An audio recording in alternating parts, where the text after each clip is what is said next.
मैं डॉक्टर के निराला Magadh medical college में पिछले 4 सालों से कार्यरत हूँ। एमडी पद पर हूँ वहाँ पे।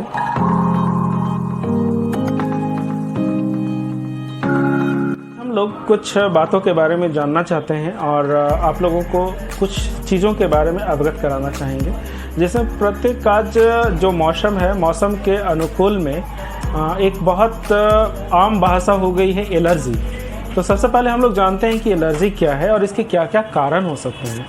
हमारा शरीर किसी भी चीज़ के प्रति में अगर हाइपर रिएक्टिव हो जाता है, किसी भी चीज़ के बारे में ज़रूरत से ज़्यादा काम करने लग जाता है, तो वही एलर्जी का रूप ले लेता है। और एलर्जी के मुख्य कारणों में हमारे यहाँ धूल और धुआं और साथ ही किसी किसी विशेष व्यक्ति को कुछ विशेष सामग्रियों से भी एलर्जी होता है, जिसके अगेंस्ट में बॉडी ज़रूरत से ज़्यादा काम करने लग जाता है।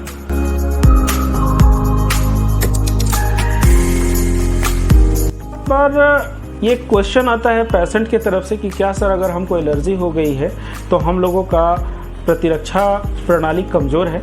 बिल्कुल नहीं, ऐसा बिल्कुल नहीं होता है कि अगर किसी को एलर्जी हो तो उसकी प्रतिरक्षात्मक शक्ति कमज़ोर हो गई है, क्योंकि प्रतिरक्षात्मक शक्ति से एलर्जी का कोई लेना देना नहीं होता है। इसमें एक IgE होता है तत्व हमारे शरीर में। जब किसी भी चीज़ से एलर्जी होता है, वस्तु विशेष, तो हमारे शरीर में मास्ट सेल होता है और वही हिस्टामिन बनाता है, जिसके वजह से हमारे शरीर में एलर्जी होता है। तो ये क्वेश्चन जो लोगों के दिमाग में भ्रमित कर रहा है कि कमज़ोर प्रतिरक्षात्मक प्रणाली का संकेत है, तो बिल्कुल नहीं। दूसरा, ये भी उन लोगों की क्वेश्चन रहता है कि क्या एलर्जी एक वंश से दूसरे वंश में जाएगा? ये भी नहीं है। कुछ एलर्जी होती है जो जेनेटिकल होता है, यानी कि एक वंश से दूसरे वंश में जाता है। लेकिन जो हमारे यहाँ सामान्यतः देखा जाता है एलर्जी, ऐसा नहीं है कि अगर आपको है तो आपके बच्चों को या आपके बेटी को होगा। एलर्जी के लक्षण क्या हैं?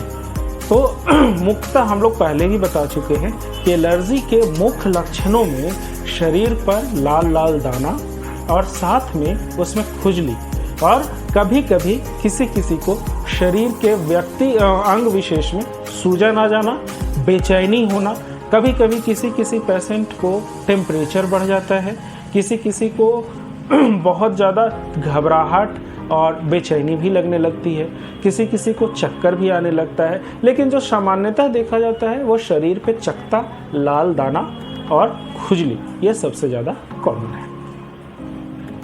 और गले में खराश आ जाता है, छाती में उसको कभी कभी हफनी जैसा शिकायत होने लग जाता है, खांसी शुरू हो जाती है। तो ये सब सामान्यतः एलर्जी के लक्षण हैं।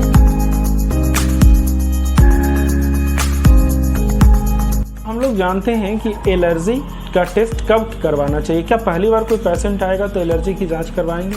नहीं, बिल्कुल नहीं। पहले हम लोग देखते हैं कि बराबर वो एलर्जी हो रहा है या फिर एक बार हो। बहुत बार होता है कि एक बार एलर्जी हुआ और ख़त्म हो गया बिल्कुल भी। तो अगर एक ही व्यक्ति को एक विशेष चीज़ से बार बार एलर्जी हो रहा है तो हम लोग उसके शरीर में IgE एंटीबॉडी नामक जो तत्व होता है उसकी विशेष जांच करवाते हैं कि उसका लेवल बढ़ा हुआ है कि नहीं है। अगर उसका बढ़ा हुआ लेवल रहता है तो उसके अनुसार से हम लोग निदान करते हैं।